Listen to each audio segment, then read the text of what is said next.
नमस्कार। तो आज हम देखेंगे आर.एच. व्हिटेकर के सेकेंड किंगडम प्रोटिस्टा के बारे में। मोस्टली एक्वेटिक ऑर्गेनिज्म होते हैं।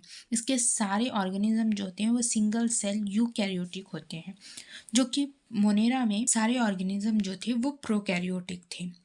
सेक्सुअल और एसेक्सुअल दोनों मोड से इसका रिप्रोडक्शन होता है। अगर सेक्सुअल मोड से होगा जाइगोट बनेगा और एसेक्सुअल मोड से होगा तो सेल फ्यूजन होगा। वैसे तो किंगडम प्रोटिस्टा की कोई भी वेल डिफाइंड बाउंड्री नहीं है। आने वाली जो 3 किंगडम है फंगाई, प्लांटी, एनिमिलिया, उसके लिंक भी आपको किंगडम प्रोटिस्टा में मिलेंगे। 5 भागों में बांटा गया है: क्राइजोफाइट, डाइनोफ्लैजिलेटेड, यूग्लिनॉइड, स्लाइम मोल्ड और प्रोटोजोआ। क्राइजोफाइट्स में जो मेनली इंक्लूड हैं वो डायटम्स और गोल्डन एल्गी हैं। इसके एग्जाम्पल ये fresh water as well as marine water दोनों में पाए जाते हैं। ये माइक्रोस्कोपिक होते हैं और सबसे इम्पॉर्टेंट कैरेक्टरिस्टिक है कि ये float passively in water currents, यानी कि इनका अपना खुद का कोई बहाव नहीं होता है, ये पानी के साथ बस बहते रहते हैं। डायटम्स की जो सेल वॉल होती है वो 2 थिन शेल की बनी होती है जो एक दूसरे के ऊपर ओवरलैप करती है।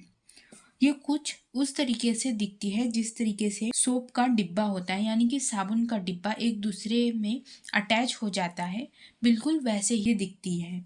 ये वॉल जो होती है वो एम्बेडेड होती है सिलिका की, जिसकी वजह से ये इनडिस्ट्रक्टिबल होती है, यानी कि ये पानी में जल्दी नहीं घुल पाती है। इसलिए डायटम्स जहाँ पे रहते हैं वहाँ पर large amount of cell wall जो है वो डिपॉजिट हो जाती है, कि एक्यूमुलेट होती है बिलियन ऑफ ईयर में। बहुत सारे यूजेस भी हैं, जैसे कि ये पॉलिशिंग के काम में आती है, फिल्ट्रेशन ऑफ ऑयल, सिरप, ये सारे चीज़ों के काम में आती है। एटम्स जो होते हैं वो चीफ प्रोड्यूसर ऑफ ओशन होते हैं, यानी कि इनका रिप्रोडक्शन जो है वो बहुत ज़्यादा फास्ट होता है, ये बहुत ज़्यादा मात्रा में पाए जाते हैं। दूसरा है हमारा डाइनोफ्लैजिलेटेड।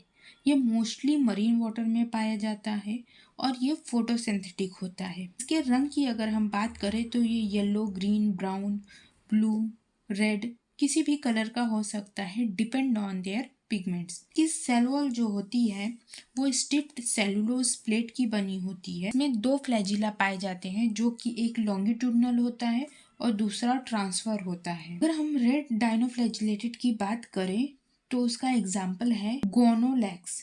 ये जो है बहुत ही रैपिड मल्टीप्लिकेशन होते हैं, जिसकी वजह से सी जो है वो रेड कलर का दिखने लगता है, कुछ इस प्रकार से।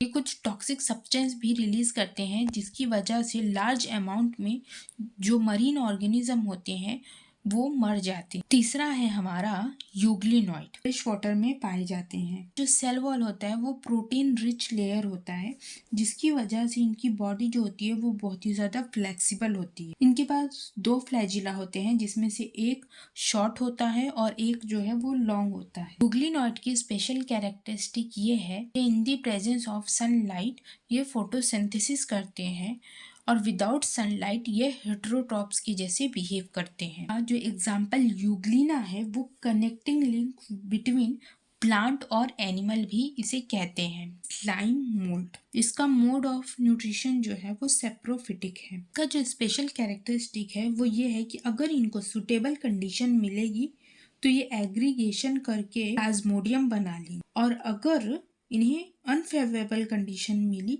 तो ये प्लाज्मोडियम जो है वो डिफ्रेंशिएट करेगा and form a fruity body bear a spore. Spore जो है वो ट्रू वॉल्व अपने आजू बाजू में घेर लेगा। एक्सट्रीमली रिजिस्ट, यानी कि वो हर कंडीशन को सहने के लिए तैयार रहता है और सर्वाइव अ मेनी ईयर, बहुत ही लंबे समय तक वो जिंदा रह सकता है, जब भी उसे अंडर सुटेबल कंडीशन में डिस्पर्स हो जाएगा by the air current. Fifth है हमारा प्रोटोजोआ। तो all the protozoas are heterotrophic, live as a parasite या प्रीडेटर्स। ये या तो प्रीडेटर जैसे रहेंगे या तो पैरासाइट के अंदर रहेंगे। मेजरली 4 कैटेगरी या 4 ग्रुप आप बोल सकते हैं डिवाइड है। सबसे पहला है अमीबॉइड प्रोटोजोआ। ये फ्रेश वाटर, सी वाटर या मॉइस्ट सॉइल सब जगह पे प्रेजेंट रहता है। इसके पास सूडोपोडिया प्रेजेंट होता है, यानी कि फॉल्स फीट। एग्जाम्पल के लिए इसमें एंटा अमीबा हिस्टैलिटिका आता है। दूसरा है फ्लैजिलेटेड प्रोटोजोआ, फ्री लिविंग होता है या तो पैरासाइट होता है। इसके पास फ्लैजिला प्रेजेंट होती है। Cause the disease parasite from like sleeping sickness, जिसका कॉजिंग एजेंट होता है टिपैनोसोमा। तीसरा है हमारा सीलिएटेड प्रोटोजोआ, ये मोस्टली एक्वेटिक होता है। इसके पास 1000 ऑफ सीलिया प्रेजेंट होता है। इसकी जो कैविटी होती है उसे हम गट बोलते हैं। ये सीलिया के थ्रू ही कोऑर्डिनेशन करके मूवमेंट करता है। एग्जाम्पल में पैरामीशियम आता है। फोर्थ है स्पोरोजोआ, इसमें जो मेनली वो ऑर्गेनिज्म आते हैं जो अपनी स्पोर की स्टेज पे ही इन्फेक्ट करते हैं। प्लाज्मोडियम, जो कि मलेरिया का पैरासाइट होता है। आपको पता होगा कि ये अपने स्पोर की स्टेज पे ही ह्यूमन को इन्फेक्ट करता है मलेरिया से।